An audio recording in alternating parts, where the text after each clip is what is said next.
प्रिय विद्यार्थियों, स्वागत है आपका आपके अपने channel computer notes in Hindi में, जिसके अंतर्गत हम ऑब्जेक्ट ओरिएंटेड प्रोग्रामिंग में C plus plus programming series पर कार्य कर रहे हैं।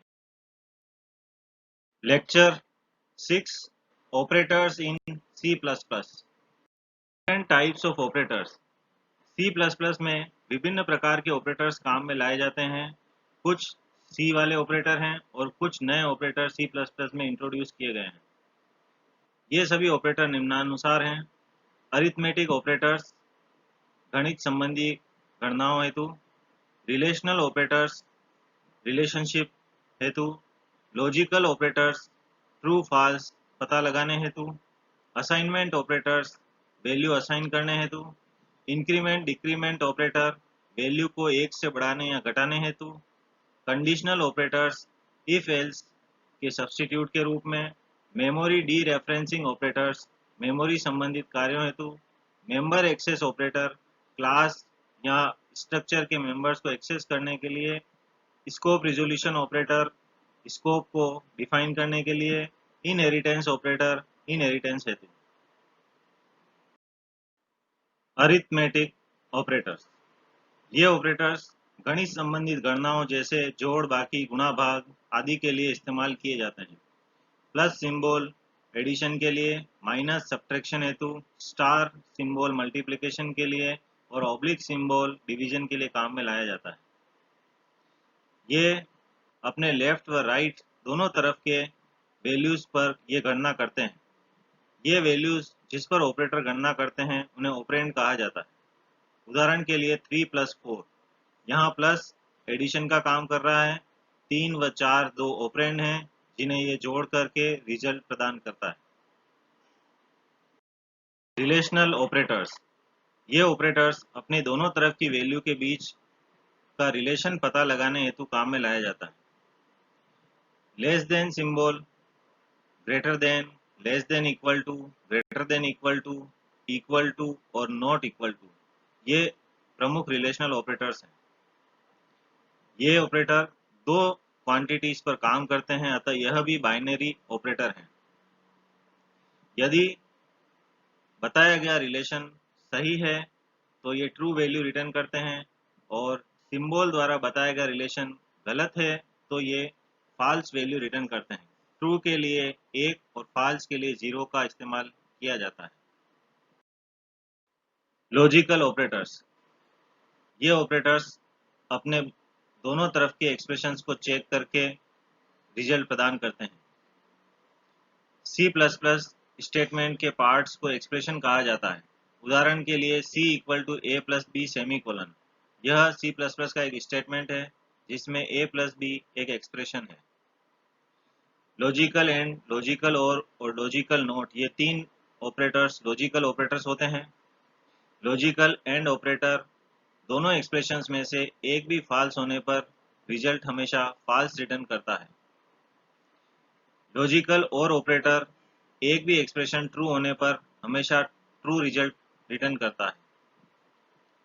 लॉजिकल नॉट ऑपरेटर ट्रू को फॉल्स व फॉल्स को ट्रू में कन्वर्ट कर देता है। Assignment operators. Assignment operators right hand side expression की वैल्यू को लेफ्ट हैंड साइड ऑपरेंड में असाइन करने का काम करते हैं।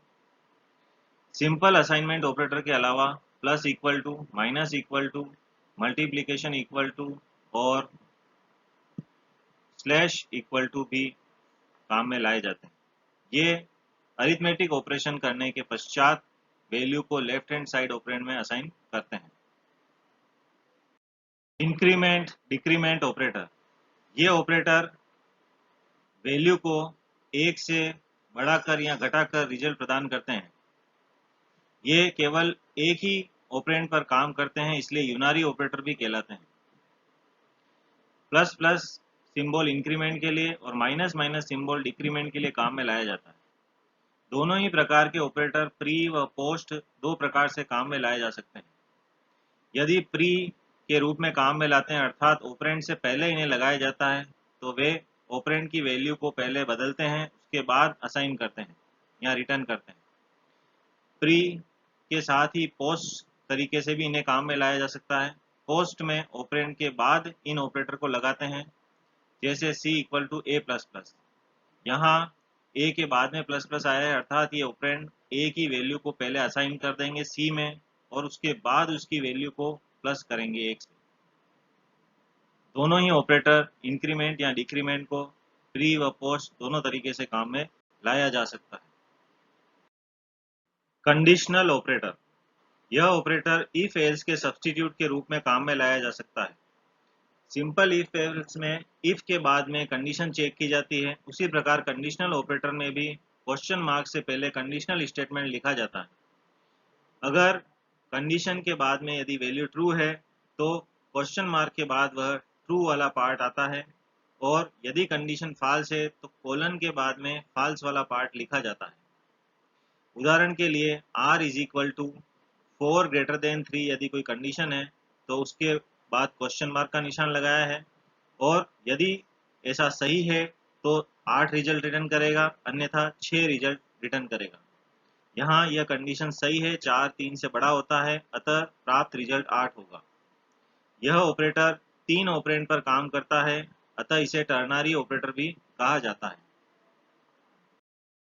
Memory D referencing operator, memory location व वहां पड़ी वैल्यू को एक्सेस करने के लिए मेमोरी डी रेफरेंसिंग ऑपरेटर्स काम में लाए जाते हैं। M% का साइन मेमोरी लोकेशन की एड्रेस को बताने के लिए और स्टार का साइन पॉइंटर के लिए काम में लाया जाता है। उदाहरण के लिए integer i is equal to 5, integer pointer p is equal to M%i। यहाँ i की वैल्यू 5 है और उसकी जो एड्रेस लोकेशन है वह M%i से बताई है। M%i अर्थात i की एड्रेस हम p पॉइंटर में असाइन कर रहे हैं। Cout p लिखने पर p की वैल्यू अर्थात i की एड्रेस प्रिंट करता है, एवं Cout i लिखने पर i की वैल्यू 5 प्रिंट करता है। अगला ऑपरेटर है मेंबर एक्सेस ऑपरेटर।